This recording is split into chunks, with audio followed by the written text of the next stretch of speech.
Welcome to the new episode of Medscope. I'm your host, Naila, and I'm thrilled to have you back with us. Today's episode is all about supporting young aspiring healthcare professionals, and we have a very special guest joining us, Dr. Sibel Guzel, the director of the High School Student Zone Mentorship Department of White Tulip Health Foundation. Whether you're a high schooler, considering medicine, or simply curious about healthcare, this episode has something valuable for you.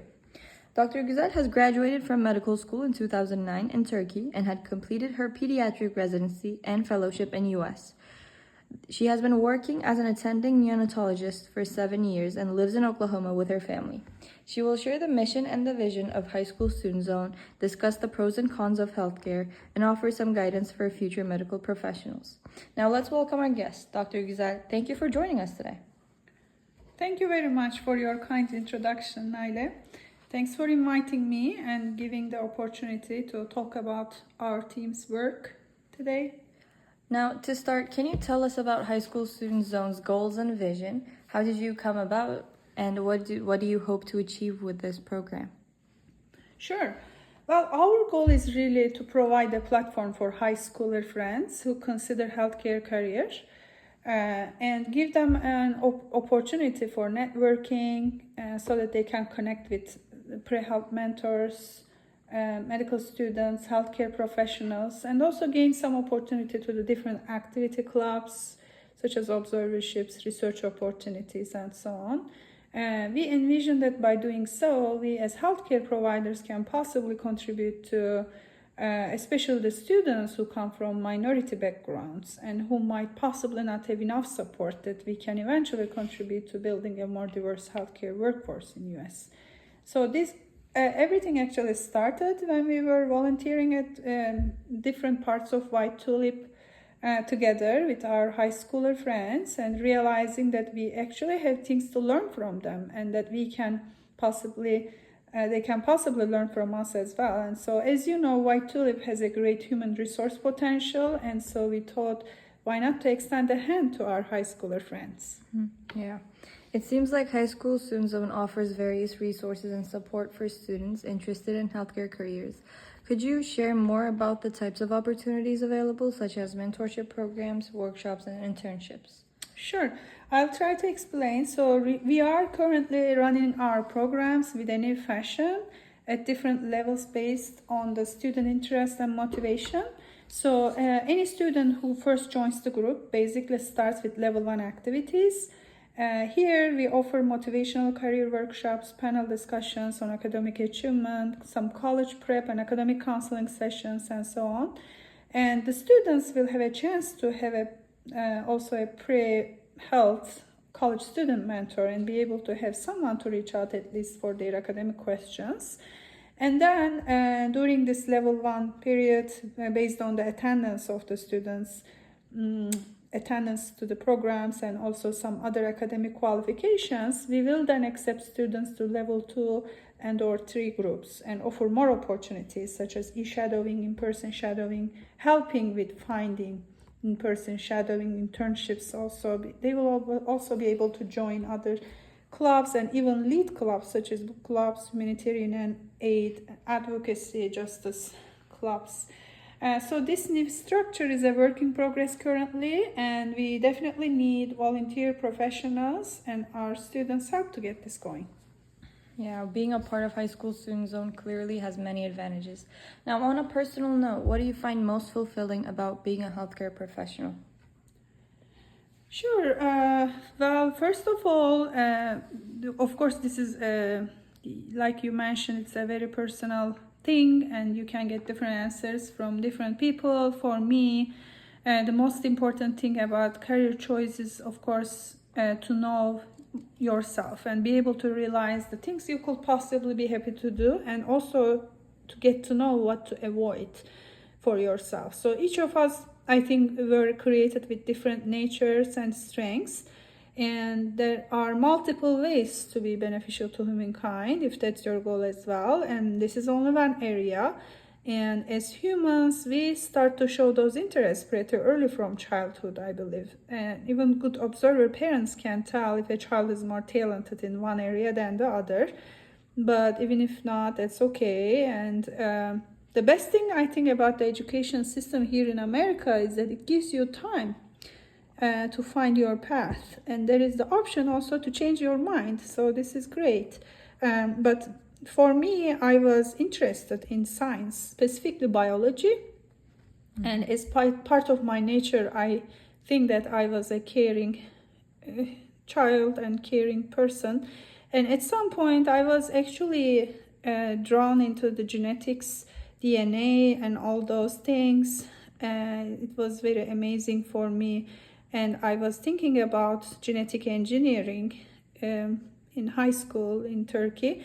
But last moment, actually, before I ranked my choices, I noticed that I actually love to interact with people. And then it was easy for me to make the choice for medical school. And after that, rest of it really comes easier when you do your medical school during your rotations. You will know if you like to interact with adults or kids. You will know if you will want less human interaction or more. And same for the procedures. You will notice if you like the procedures or not. So there is plenty of time to figure out what you want to do for the rest, for residency and fellowship later on. So the benefit eventually for someone like me is really to do what you like to do, to interact with human and science. So once you love what you do and you are satisfied with it, then it will not be like a work that you have to do every day. You will do it as part of yourself, and your readings and the time you spend will not be like a homework or a time that has to pass, but rather it becomes a joy. And of course, there is always the stress component, and you will train yourself and you will grow with it. And hopefully, especially if you believe you are doing these things for some meaningful outcome, and it will ease that stress. But so overall, I think the most fulfilling part for me is really to deal with an amazing creature called human and be amazed with it and how it was created. I don't think I will be happy in another field, like if I deal with machines or money or politics or things like that. Maybe being a teacher could satisfy me too, but luckily, thankfully, we as physicians, we can still teach. We teach our patients all the time. We can have trainees to teach. So, yeah. Now, let's discuss the challenges. What are some of the most significant issues that one might face working in healthcare? Sure. So dealing with people always comes with a cost, as probably in other fields also. You may have challenging encounters with patients and parents and families and sometimes coworkers.